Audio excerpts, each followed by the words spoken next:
Mr. Short, what do you make of this decision, the grand jury decision, not to prosecute Mr. Darren Wilson? I'd like to emphasize that I'm Dr. Randy Short, so I'm not just a person, but I have lots of academic training and experience. I thank you if you use that, because that's going to be important when we have these discussions. So Dr. Randy Short, with training from Harvard University, the nation's best school, Howard University, the best African-American school, University of Virginia, the best state university in the country. I just want to emphasize that. Sure, Doctor. Now, having listened to that, it's very interesting that the information that they have is exactly everything that Darren Wilson said. Darren Wilson didn't make one change or deviation in his story. That's quite fascinating. That's one.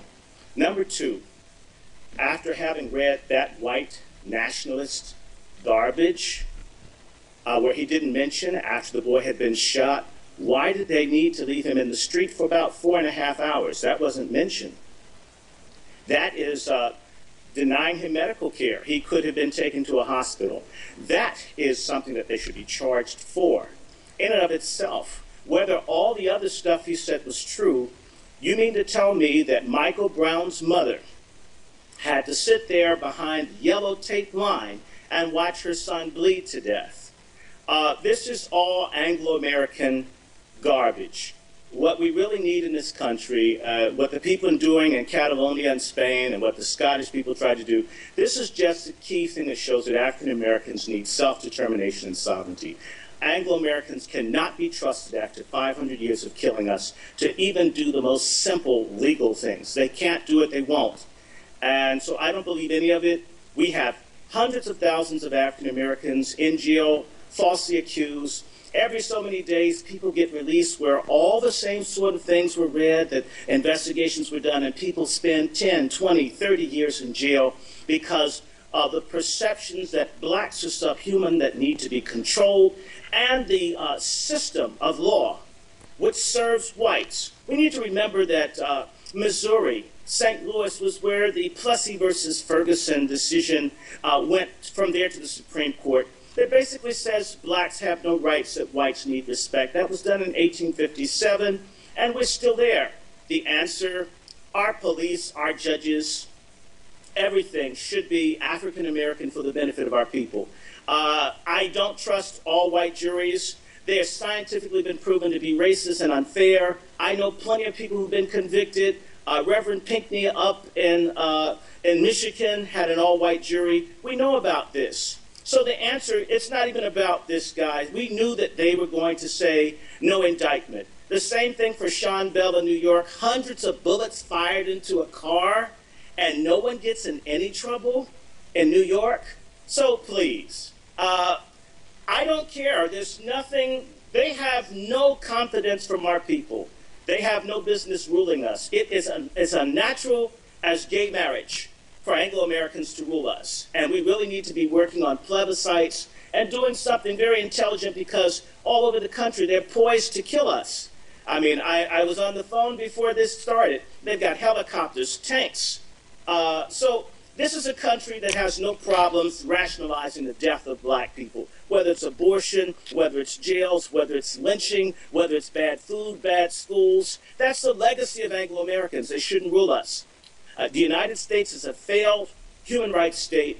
African-American people need their human rights. The United Nations Convention for the Elimination of All Forms of Racial Discrimination, just as recently as August, said the United States has an apartheid system, which it does. And that's what we got, apartheid justice. One justice for others and one justice for us. In fact, we always say just us white folks get justice. And that's what you saw. I don't care. I mean, we expected the lies. I'm so bored. All of us knew that you don't get justice when you're an African-American and Anglo-American. Apartheid is who these people are. And in fact, if you see discord in the streets here, just remember a lot of these folks are going to be provocateurs, the same way they paid provocateurs to protest in Tehran when you had elections in 2009. So please pray for our people, that they don't massacre our young people. That's what I'm concerned about. What can we expect now to ensue throughout the United States? Should we be bracing ourselves for mass protest as a result of this decision? There are mass protests prepared. I mean, even here in Washington. But at the same time, we need to remember there's a book by one of my favorite writers named Dr. Kenneth O'Reilly called Racial Matters. And it talks about how the FBI, Eric Holder's organization, the same Eric Holder who set up and framed our late Mayor Barry, who just died, spent $40 million to put a black man in jail. That same FBI that covered up the killings of blacks all over the country had thousands of spies to set fires and to create chaos for black people to be killed in this country. This country is a police state for African Americans, and therefore what do police do, especially when their victims are black? They kill, they beat, they frame. That's what they want, and they have the cover of this monster named Obama, who's a confabulation of Madison Avenue. He's a war criminal and a self-hating, bifurcated hypocrite, and who promotes homosexuality and gross capitalism that makes even white people suffer in this country. They're going to hide behind him. And Eric Holder, a foreign black, a Barbadian, where blacks can be killed, and say, it's not racist, the president's black.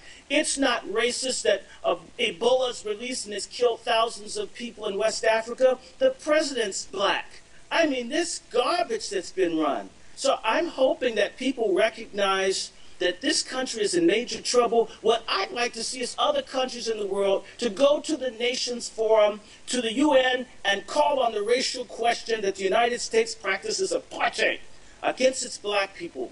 And that it's a country that we need international observers walking the streets of Ferguson because the police can't be trusted. They're trigger-happy Nazis that have infiltrated these police departments that are murdering across the country. The Ku Klux Klan and the Nazis pronounced that they would be killing blacks over the country a year ago. What did Eric Holder do? He's gone after black politicians. What has Obama done? He's probably planning to play golf while our people are murdered. I mean, it's obscene and absurd what's happening here. Why can't the other nations in the world that allow America to put sanctions on your country, and they didn't even have the negotiation to let you use your nuclear energy, why can't some people ask what the hell is wrong with Anglo-Americans and their genocidal policies against African Americans? People need to boycott this country. Don't come here. Don't buy the goods here. The same way that people turn their backs and they shun the white settlers in South Africa, better known as Azania, if you know the real name, we need people to turn their backs on these people because they're racist, they're killers, and this is a settler colony, and we're essentially the Jews of the 21st century, and I don't want an Auschwitz in my future. The jury, they could have handed this over to stand a thorough jury. They saw how many people in this country have their eyes on this case. Do you feel they could have made a better decision and let this go forward, let due process take its course? Well, actually, they could have done the jury in the city of Ferguson, but they picked a white area so they wouldn't have anyone who had a connection to the family or knew anything there. On top of that, listen to the lie that white devil told, that the people changed their story. If you have police in the Ferguson and St. Louis area that murder black people all the time, they intimidated those people. That's code to me as an African American that they all changed what they saw, is that they didn't want to get killed because they know that the police won't get into any trouble if they murder the people that have seen things. So we all have experiences. Look at Reverend Pinckney, who's on the line. They want him dead. They've set him up with an all-white jury to be in jail for 20 years for nonviolently exercising his right as a citizen. But of course,